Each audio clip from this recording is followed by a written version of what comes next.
Je ne peux m'imaginer ce que ce sera quand je marcherai juste à tes côtés.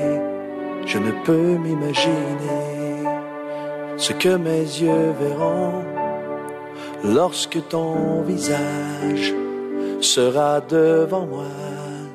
Je ne peux m'imaginer. Je ne peux m'imaginer.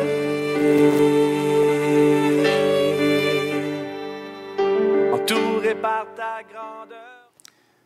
Vous êtes les bienvenus dans notre émission, dans notre étude biblique. Nous avons, pour des occupations aussi importantes,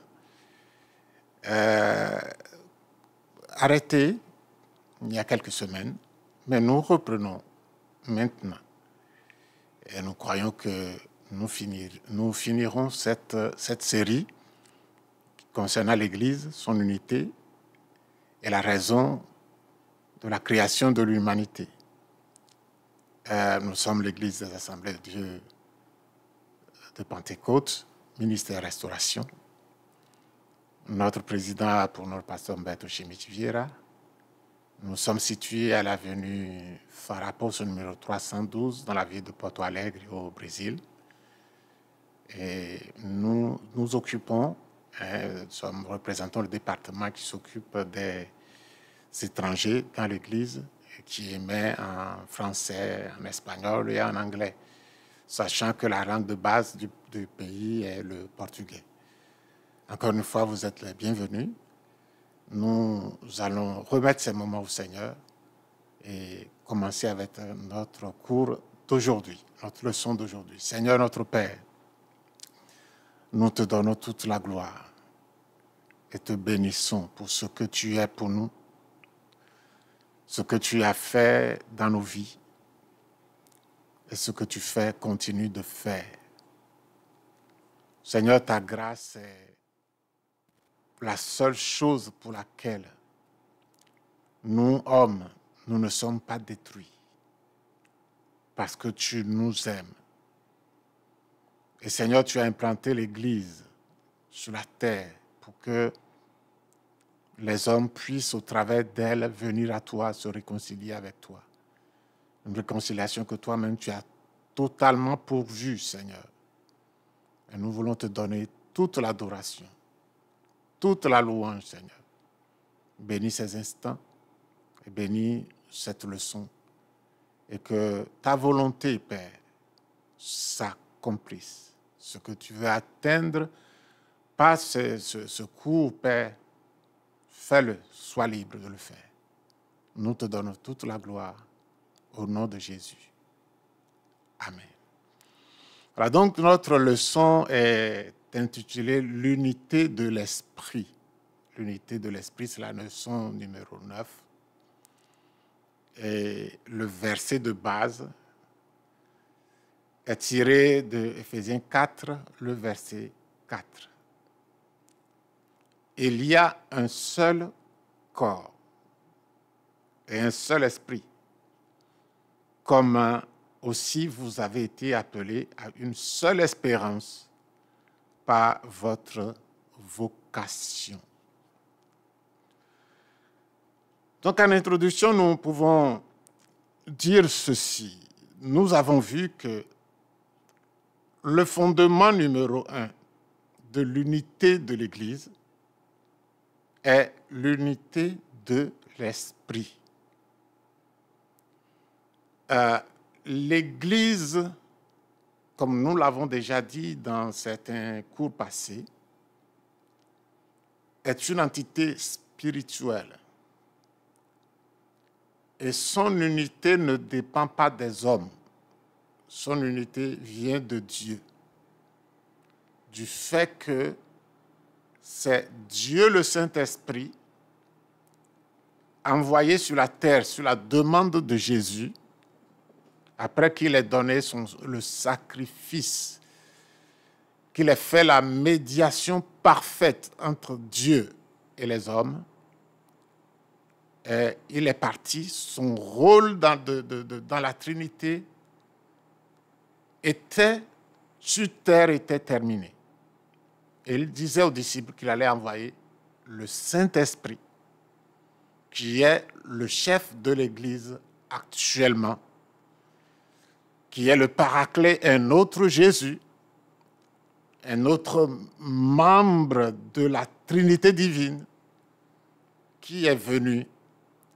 Et au lieu que Dieu gère l'Église de l'extérieur, il la gère maintenant de l'intérieur. C'est-à-dire quoi? C'est-à-dire que ceux qui acceptent le sacrifice de Jésus sont nés de nouveau. Le Saint-Esprit est venu résider en eux, ce qui n'était pas le cas dans l'Ancien Testament. Et maintenant, ils sont nés de l'Esprit. Et donc, c'est ceux et celles qui sont nés de Dieu, en qui habite le Saint-Esprit, qui forment l'Église du Seigneur. Et donc, l'unité n'est pas que quelqu'un du dehors vienne se joindre à l'Église physique, ou bien que de l'intérieur de l'Église physique, on essaye de vouloir trouver une unité entre l'Église d'un même lieu, l'Église d'une même région, l'Église d'une même dénomination et l'Église en général. Ce n'est pas comme ça que l'unité de l'Église s'installe. L'unité de l'Église s'installe de par Dieu lui-même, par son habitation dans l'homme. Et moi, je suis sauvé, j'ai accepté Jésus comme mon Seigneur et mon Sauveur, et je lui ai donné ma vie, acceptant qu'il règne et conduise ma vie. Un autre aussi fait la même chose. Un autre fait la même chose. Un autre en France, un autre aux États-Unis, un autre en Australie, un autre en Arabie Saoudite peut-être, en Israël. C'est le même Saint-Esprit qui nous unit. Donc, il n'y a pas une participation humaine. Et cette unité se caractérise par le fait que c'est le même esprit qui agit et guide tous les élus, tous ceux qui sont sauvés. Dans le corps humain, il n'y a pas qu'un seul membre, mais dans le corps humain, il y a un seul esprit. Il y a plusieurs membres, plusieurs organes, mais un seul esprit. De même, dans l'Église, en tant que corps de Christ, il y a un seul esprit qui relie tous ses membres, à savoir le Saint-Esprit. Chez l'être humain, tout membre coupé du contact de son esprit cesse d'être là où il se trouve, cesse d'être là où se trouve cet esprit, cesse de faire partie de ce corps et de cette personnalité. De même, celui qui cesse d'être guidé par le Saint-Esprit ne fait plus partie du corps du Christ, mais du corps de l'Esprit auquel il est lié. Il est en train d'être dit ici que si un corps est formé d'un esprit, d'une âme et d'un corps, l'homme est formé ainsi. Maintenant, si mon bras est coupé, ou bien une partie de mon corps est coupée, il cesse de faire partie de mon esprit. Maintenant, si dans l'Église, quelqu'un est coupé de l'Église, quelqu'un cesse de marcher par le Saint-Esprit, celui-là est coupé de l'Esprit de Christ qui est dans l'Église pour se joindre à un esprit ailleurs, d'un autre corps, qui n'est pas l'Esprit de Dieu. Donc, ce que nous voulons voir aujourd'hui, c'est de voir basiquement comment l'unité de l'Esprit se manifeste dans l'Église. C'est le premier type d'unité qui est fondamentale à l'existence d'une Église. Donc, nous allons commencer par là, et puis nous progresserons vers l'unité de l'âme, l'unité du corps, ainsi de suite. Donc, nous voulons voir les actions de l'Esprit qui favorisent l'unité de l'Église en tant que corps. En tant que corps, le Saint-Esprit produit des actions afin de favoriser l'unité du corps. Et si ces actions ne sont pas tout à fait en place, l'unité de cette Église va en pâtir. La parole de Dieu décrit au chapitre 4 de l'épître de Paul aux Éphésiens l'action universelle du Saint-Esprit qui produit l'unité basique et fondamentale de l'Église. Paul dit ceci dans Éphésiens 4, versets 4 à 6. Il y a un seul corps et un seul esprit, comme aussi vous avez été appelés à une seule espérance par votre vocation. Il y a un seul Seigneur, une seule foi, un seul baptême, un seul Dieu et Père de tous, et qui est au-dessus de tout, et parmi tous, et en tous. Voilà ce que Paul dit. Nous voyons donc que certaines actions du Saint-Esprit qui produisent automatiquement la base de l'unité de l'Église universelle, par conséquent, celle de l'Église organisée également. Nous allons énumérer certaines de ces actions ci-dessous dans l'ordre dans lequel l'apôtre Paul les a citées. Ici, nous sommes en train de parler de l'Église universelle, l'Église des convertis. Et nous avons déjà posé la base que dans une Église, il y a des gens qui sont appelés, qui ne sont pas encore donnés à Dieu, qui n'ont pas encore accepté totalement la domination de Jésus, la seigneurie de Jésus. Ils peuvent, par ce processus, arriver au salut, mais ils ne le sont pas encore. D'autres l'ont reçu pleinement et se sont rendus. Et donc, ces personnes sont nées de nouveau. D'autres sont appelés et ils ne sont pas encore nés de nouveau. D'autres sont appelés, mais ils ne veulent pas se rendre. Volontairement, ils ne veulent pas se rendre. Et ils ne sont pas nés de nouveau. Donc, c'est tout cela qui est regroupé dans l'Église organisée. C'est une Église que vous pouvez trouver partout, sous le nom, sous une appellation,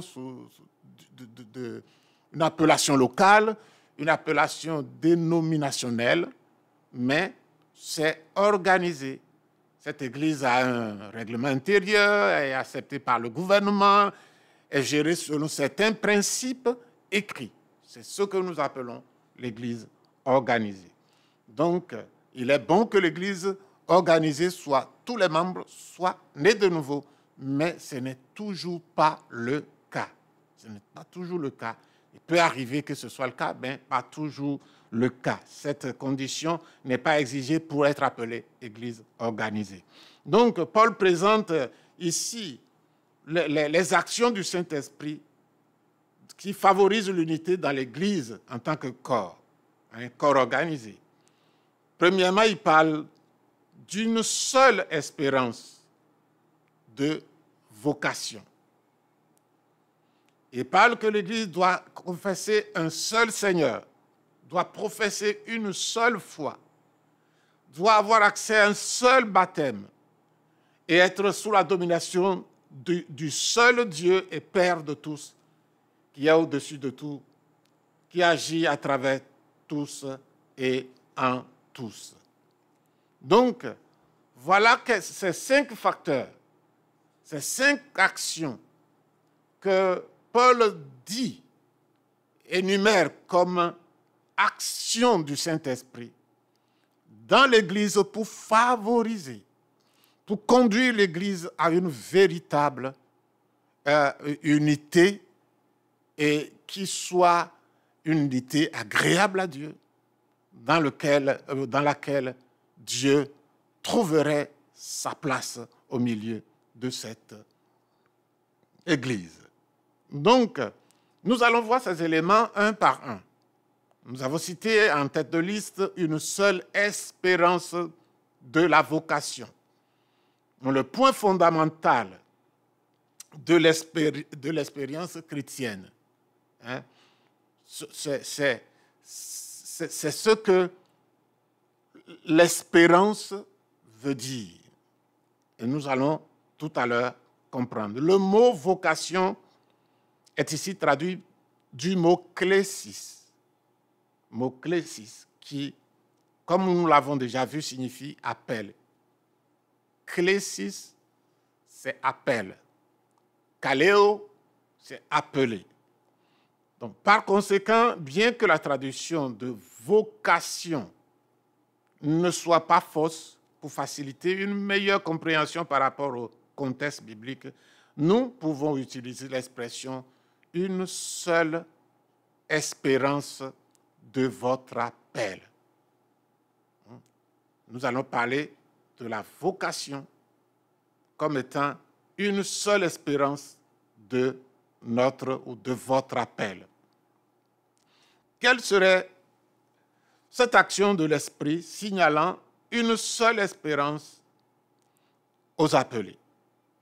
Quelle serait cette action du Saint-Esprit qui démontre une seule espérance pour tous les appelés? Nous tous avons une seule espérance. Je n'ai pas une espérance différente d'un autre chrétien A, B par exemple, C, qui soit ici au Brésil, en Afrique ou dans le monde. Nous avons une seule espérance. Et l'apôtre Paul va mettre la chose ainsi.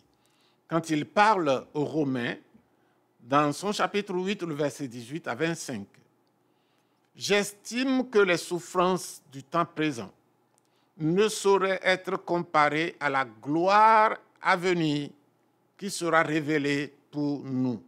Aussi la création attend-elle avec un ardent désir la révélation des fils de Dieu, car la création a été soumise à la vanité, non de son gré, mais à cause de celui qui l'y a soumise, avec l'espérance qu'elle aussi sera affranchie de la servitude de la corruption pour avoir part à la liberté de la gloire des enfants de Dieu. Or, nous savons que jusqu'à ce jour, la création tout entière soupire et souffre les douleurs de l'enfantement. Et ce n'est pas elle seule, mais nous aussi, qui avons les prémices de l'Esprit. Nous aussi, nous soupirons en nous-mêmes, en attendant l'adoption, la rédemption de notre corps. Car c'est en espérance que nous sommes sauvés. Or, l'espérance qu'on voit n'est plus espérance. Ce qu'on voit, peut-on l'espérer encore? Mais si nous espérons ce que nous ne voyons pas, nous l'attendons avec persévérance. Romains 8, versets 18 à 25. Que nous révèle la parole dans ce texte? Nous voyons ici l'appel de l'Esprit à tous. Et donc à ceux qui, oui, finiront par accepter et être choisis. Cet appel est l'espérance de la vie éternelle. Il n'y a aucun chrétien dans le monde qui espère une seule chose, une autre chose. Parce que c'est ce que Dieu a promis. C'est ce que Dieu a révélé dans sa parole. Il est vrai que quand on dit espérance de la vie éternelle, on n'arrive pas à en définir le contour en même temps. Dans certains passages de la Bible, vous trouverez des merveilleuses descriptions. La richesse de la gloire, de l'héritage que Dieu a préparé pour les saints. Il y a une diversité et même une éternité de gloire dans cette espérance de la vie éternelle. Mais le vocable l'expression qui définit tout cela, c'est l'espérance de la vie éternelle. Donc, c'est le point fondamental de l'expérience chrétienne. C'est l'apôtre Paul lui-même qui nous rappelle que si c'est dans cette vie seulement que nous espérons en Christ, nous sommes les plus malheureux de tous les hommes. Vous savez, nous le verrons tout à l'heure, la vie chrétienne, elle est facile du point de vue que c'est un don. Et que Dieu nous a tellement aimés qu'il nous a fait ce don. Nous n'y avons pas travaillé. Mais quand nous mettons la main à la charrue de Dieu, quand nous acceptons ce salut, il y a des sacrifices qui ne devraient pas être des sacrifices. Du moment où tout ce que Dieu nous donne de faire, Dieu nous rend capables de faire. Mais la chose devient difficile de la part de notre nature qui a été programmée selon les principes du monde, qui est formatée selon notre culture, nos sensations, notre éducation, notre milieu, nos contacts, notre formation. Et tout cela est contre Dieu et contre la parole de Dieu. Maintenant, quand nous recevons le salut gratuit, avec les ressources gratuites, il prend de l'effort de prendre ce que Dieu nous a donné et user les moyens de l'esprit qu'il nous a donné pour remplacer les choses qui faisaient déjà partie de nous.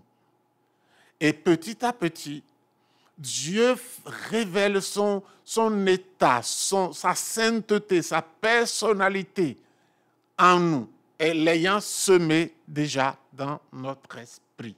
Donc, la difficulté ne vient pas de Dieu, mais elle est inhérente à notre nature terrestre, à notre programmation ancienne, que Dieu veut que nous participions en prenant les choses de l'esprit pour faire mourir celles de la chair, celles de notre corps. C'est là que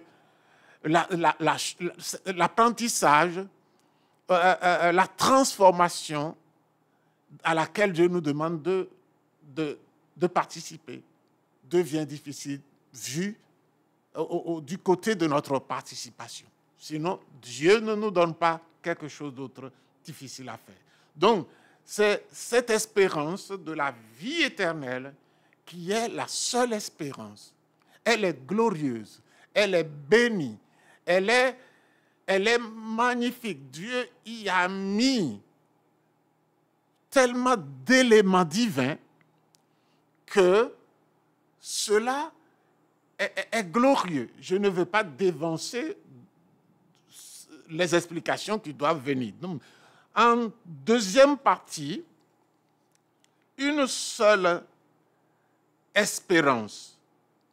Une seule espérance. Nous avons vu le point fondamental de l'expérience chrétienne, qui est l'espérance de la vie éternelle. Maintenant, nous trouvons en petit 2 la foi et l'espérance. Nous allons faire la différence entre la foi et l'espérance. C'est comme ça, vous commencerez à comprendre ce qu'est véritablement l'espérance.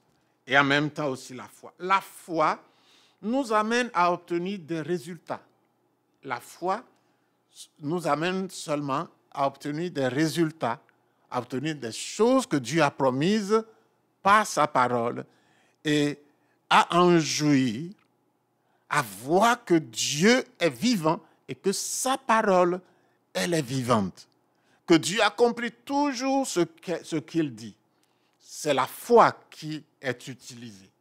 Mais l'espérance, c'est elle qui nous amène à comprendre que Dieu nous a choisis en Christ avant la fondation du monde, non seulement pour être son Église, mais aussi bien plus que cela, pour être son Église devant les principautés et les puissances dans les lieux célestes, pour être comme l'épouse de l'agneau, l'épouse de Christ, ceux qui jugeront le monde et les anges.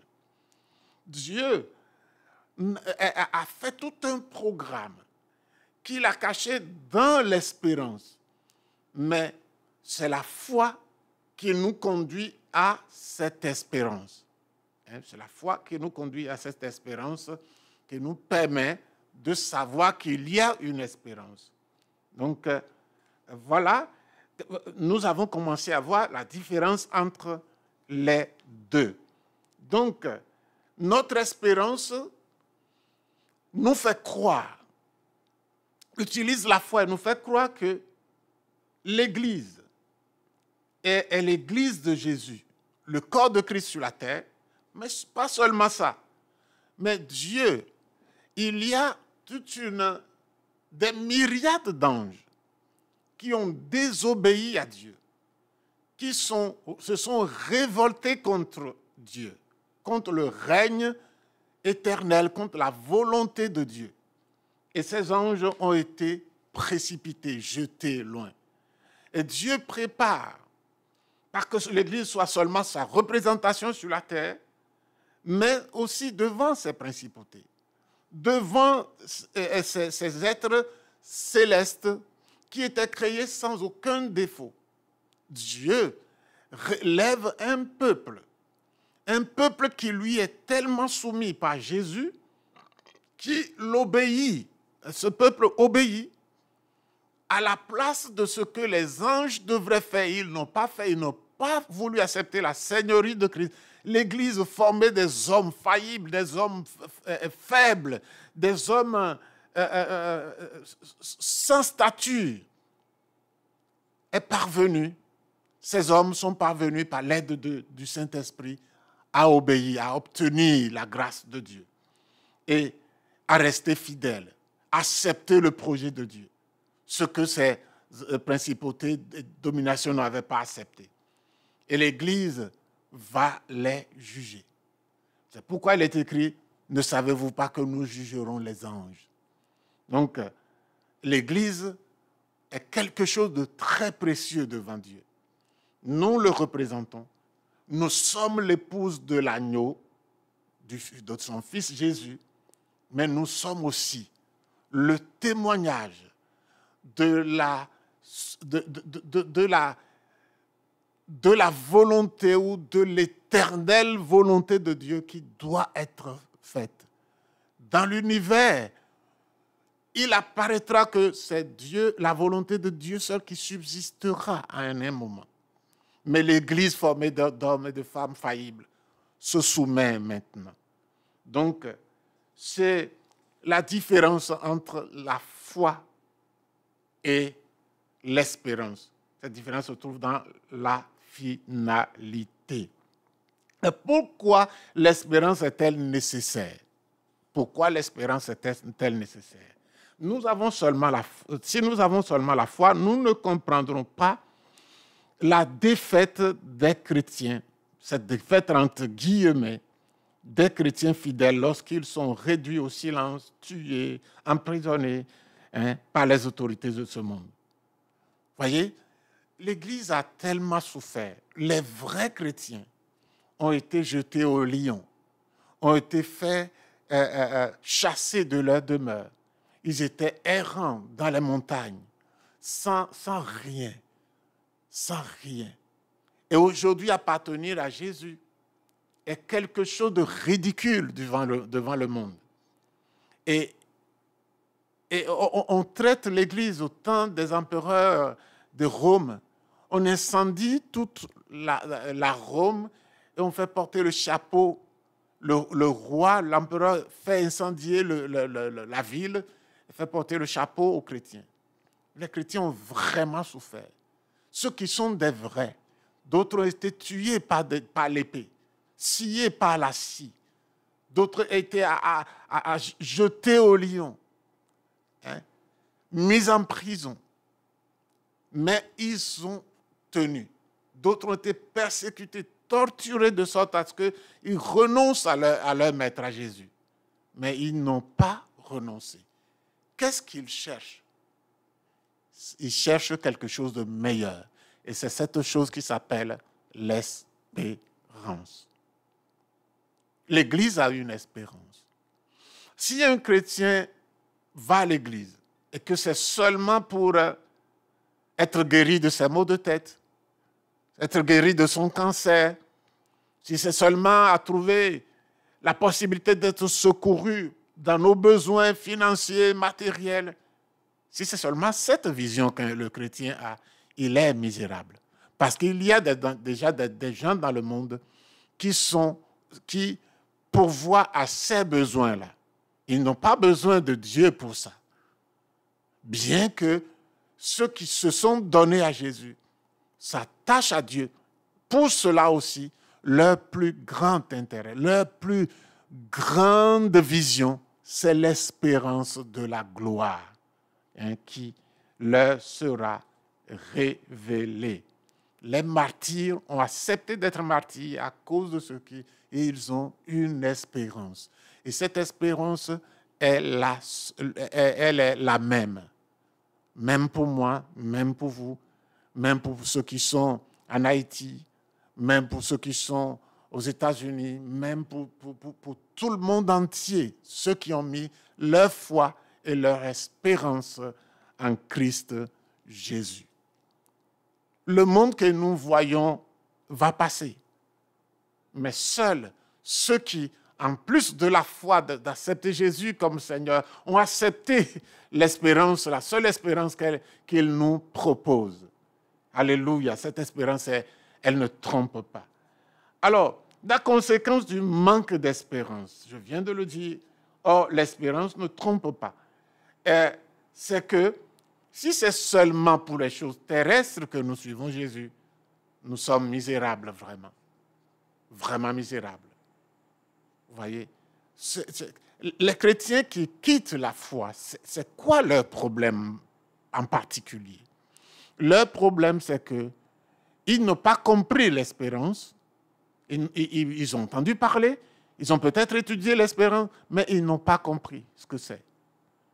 Et pour une difficulté ou une autre, un manque ou une autre, une prière qui tarde à recevoir une réponse ou une autre chose humainement solvable ou bien humainement nécessaire, ils abandonnent la foi.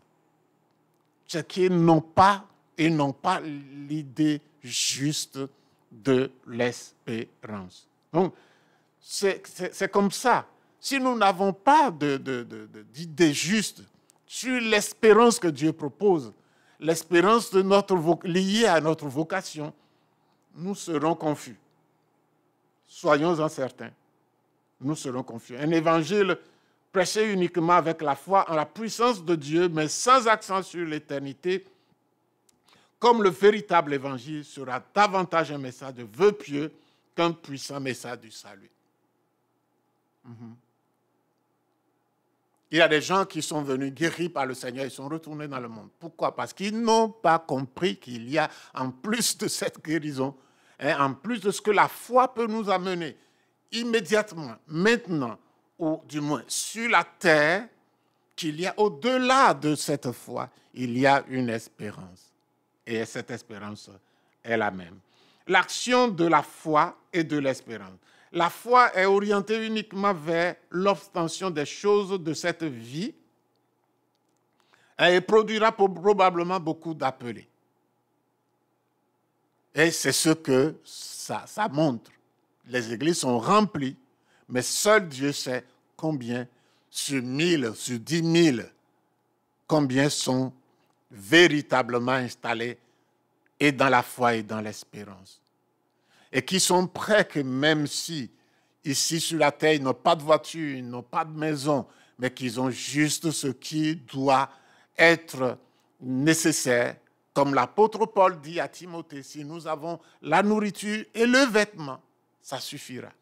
Quand vous regardez dans le contexte dans lequel le dit seulement dans le contexte que si chaque jour Dieu nous donne ce qu'il faut manger et que nous pouvons nous vêtir pour cacher notre nudité, et il n'a même pas parlé de logement.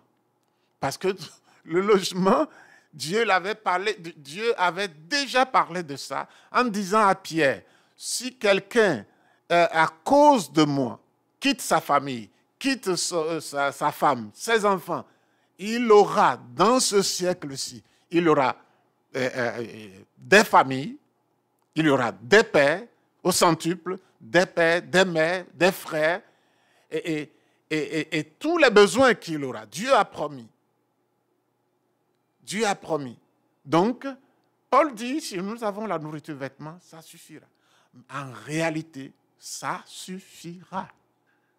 Puisque nous sommes venus sans rien, et nous partirons d'ici les mains vides.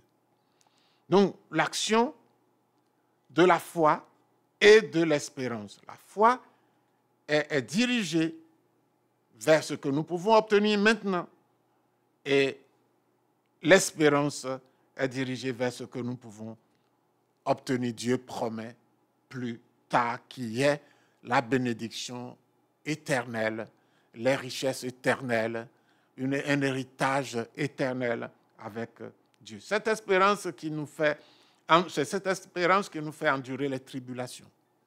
C'est cette espérance qui nous fait souffrir. Pas qui nous fait souffrir, mais qui nous fait accepter les souffrances que notre chemin avec Christ va susciter, certainement. Nous sommes en train d'aller à contre-courant de ce monde et nous allons souffrir. Nous serons insultés, nous serons parfois tabassés, jetés en prison à cause de Christ.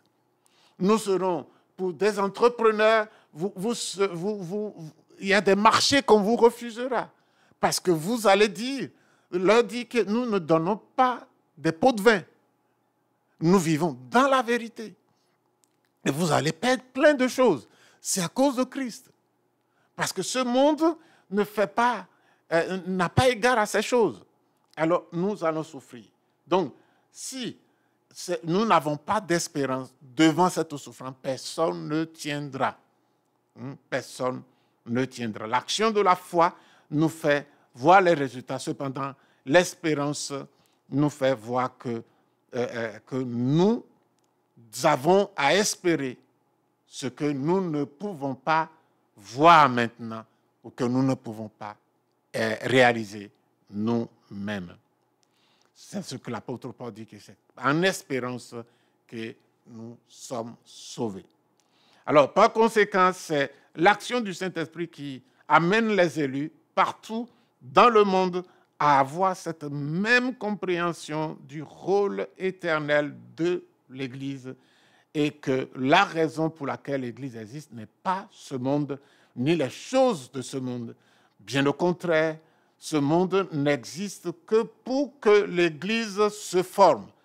Ce monde n'est qu'un échafaudage qui sera brûlé et oublié lorsque l'œuvre de Dieu, l'Église de Jésus-Christ, sera prête pour ce qui vient et qui a été préparé avant la fondation du monde. Donc, voilà ce que nous pouvons faire comme différence entre la foi et l'espérance. Nous voyons maintenant le grand 3. Et nous avons parlé d'une seule espérance et puis d'un seul Seigneur. Le Saint-Esprit est venu glorifier le Fils. C'est écrit dans Jean chapitre 16, verset 14. Ainsi, l'unité de l'Église universelle se réalise autour du nom de Christ, du nom de Jésus-Christ. L'unité de l'Église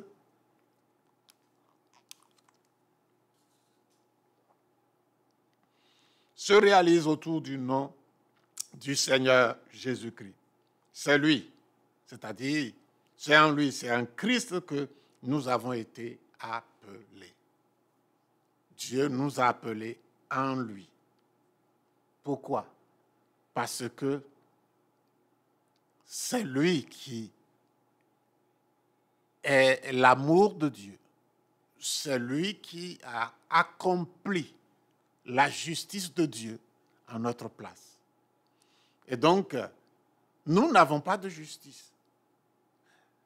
j'appliquerai ma vie à observer scrupuleusement les choses, les commandements de Dieu, ça ne plairait pas à Dieu.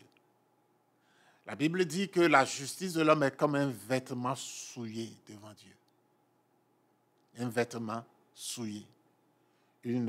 Un vêtement jeté dans les caniveaux. Hein? Cette expression désigne, dans le grec, le tissu que les femmes utilisent dans leur période menstrue pour se protéger, qui est gorgé de sang impur, d'impureté. C'est ça notre justice. Et cela ne peut être agréable à Dieu, quelle que soit l'application qu'on fait. Et Jésus est venu accomplir, lui le Saint, il a porté nos péchés. Entre nous et Dieu, tout est arrangé. Il a planté le drapeau de la paix entre nous et Dieu. Il a tout consommé. Et nous pouvons nous approcher de Dieu. Et Dieu peut nous regarder au travers de lui. Et maintenant, si nous venons avec notre justice, Dieu nous verra avec des défauts et il ne se tournerait pas. Mais en Christ, oui, il nous accueille. C'est là.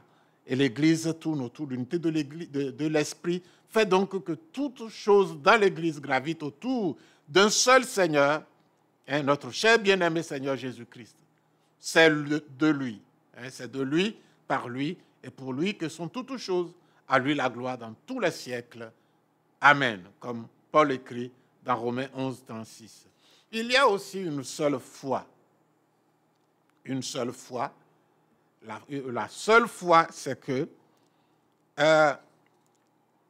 l'action du Saint-Esprit conduit les élus à avoir une seule foi, à savoir la foi en l'évangile de Jésus-Christ, à la véracité de sa parole et à la conviction qu'il n'y a de salut à aucun autre, car il n'y a sous le ciel aucun autre nom qui a été donné parmi les hommes par lequel nous devions être sauvés. La seule foi en Jésus-Christ. Un jour, Jésus a demandé aux apôtres, et il a dit, qui dit-on que je suis? Et ils ont répondu, d'autres ont dit que tu es Jean-Baptiste, d'autres ont dit que tu es Jérémie, d'autres ont dit que tu es le prophète, c'est-à-dire Ésaïe. Et Jésus leur a dit, et vous, qui dites-vous que je suis? Et Pierre va élever, la voix va se présenter, et il va lui dire, tu es le Christ, le Fils de Dieu vivant.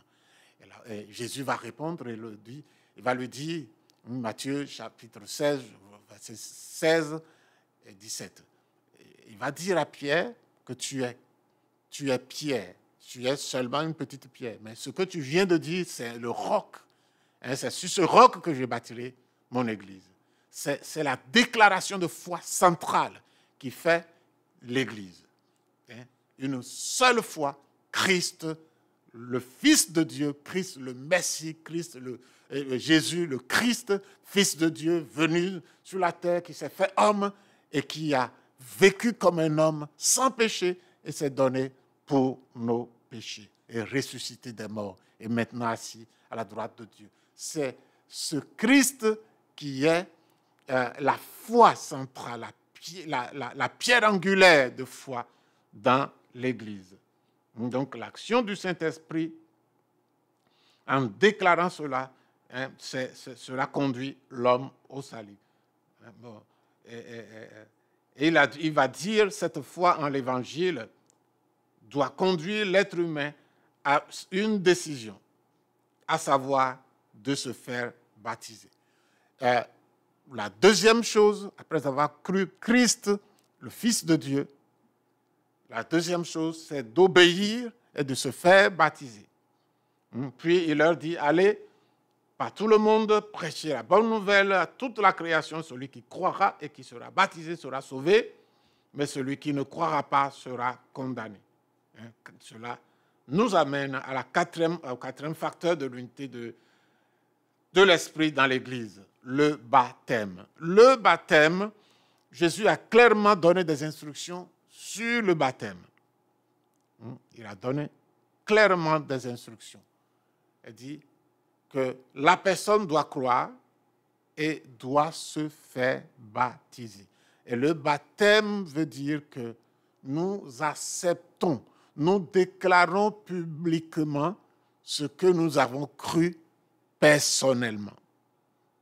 Donc, on met notre foi devant tout le monde, devant le diable, devant ses armées, devant le ciel, mais aussi devant les hommes. L'acte de baptême est donc un rite de passage par lequel le nouveau converti annonce qu'il a rompu avec le passé et le monde et qu'il peut s'unir à la fois à la Trinité et à tous ceux qui ont rompu de la même façon avec le monde.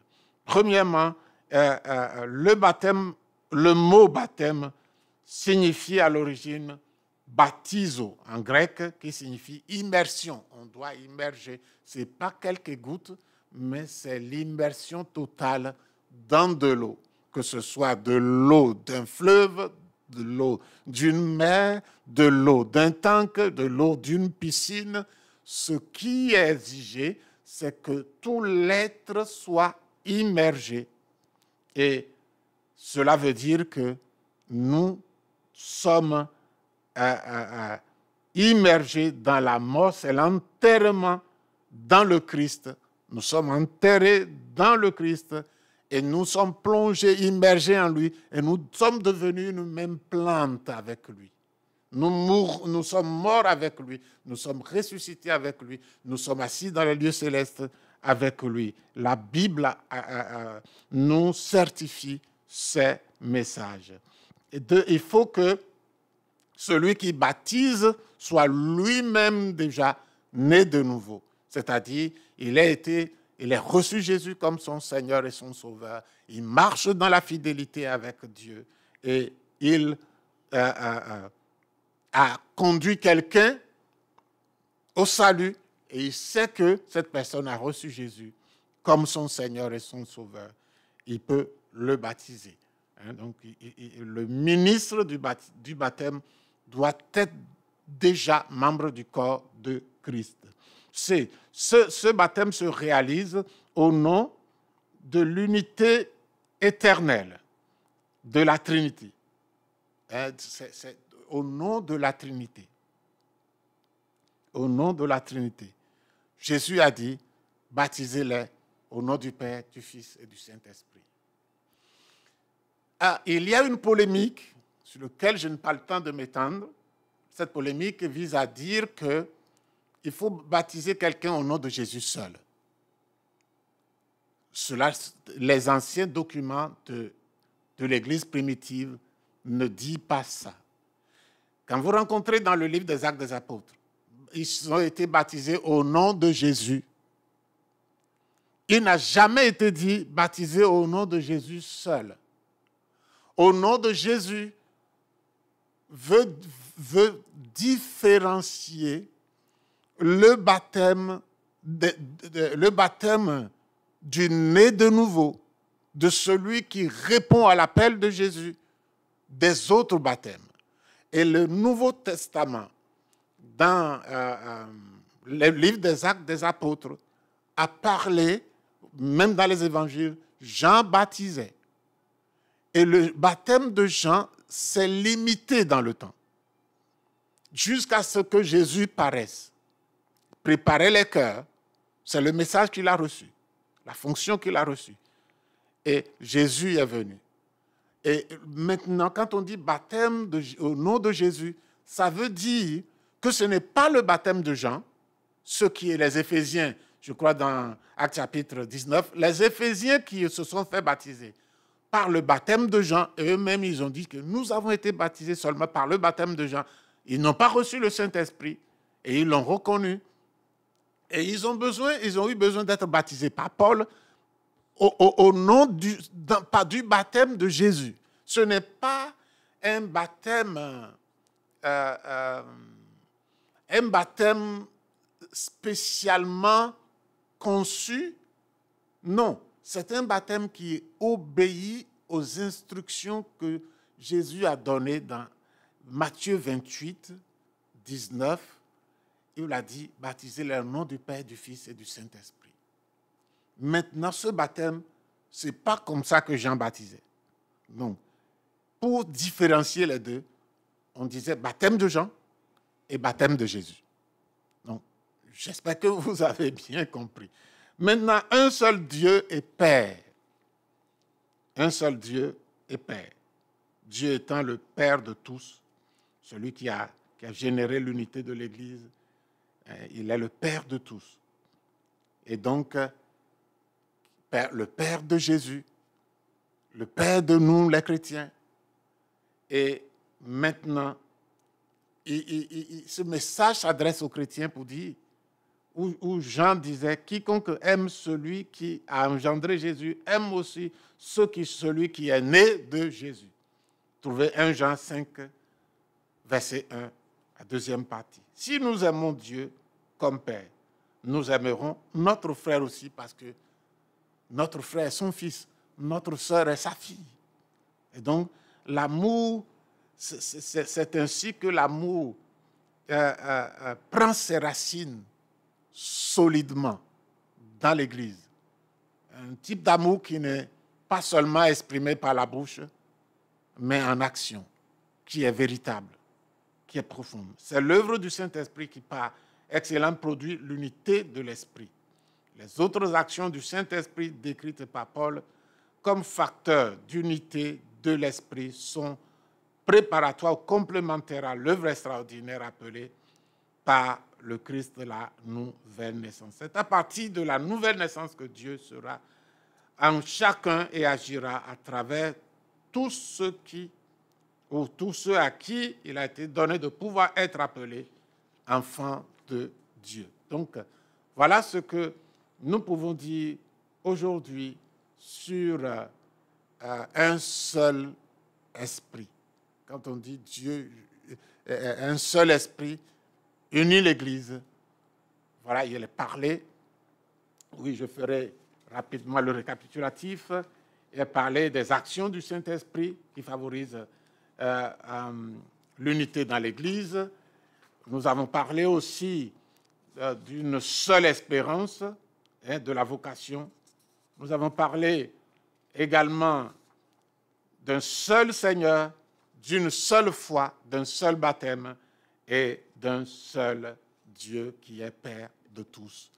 Alors, chaque fois qu'il y a un réveil dans une église locale, une unité extraordinaire se forme autour de l'action du Saint-Esprit, ce qui entraîne une plus grande coïncidence entre les membres de l'église visibles et les membres de l'église invisible. Et nous prions que nos églises visibles soient tous, en termes de membres, sauvés. Qu'il n'y ait pas dans l'église visible organisée une partie qui ne soit pas sauvée et une partie qui est sauvée. Et ça, c'est la fidélité des serviteurs de Dieu. Nous allons prier. Seigneur notre Père, nous voulons te dire merci. Et nous te donnons toute la gloire pour cette leçon. Ce qui manque, nous déposons dans ta main. Nous prions d'instruire ton peuple et de l'instruire de tout ce qui concerne l'unité de l'Esprit. À toi, toute la gloire, notre cher Père. Nous t'adorons et te bénissons au nom de Jésus. Amen.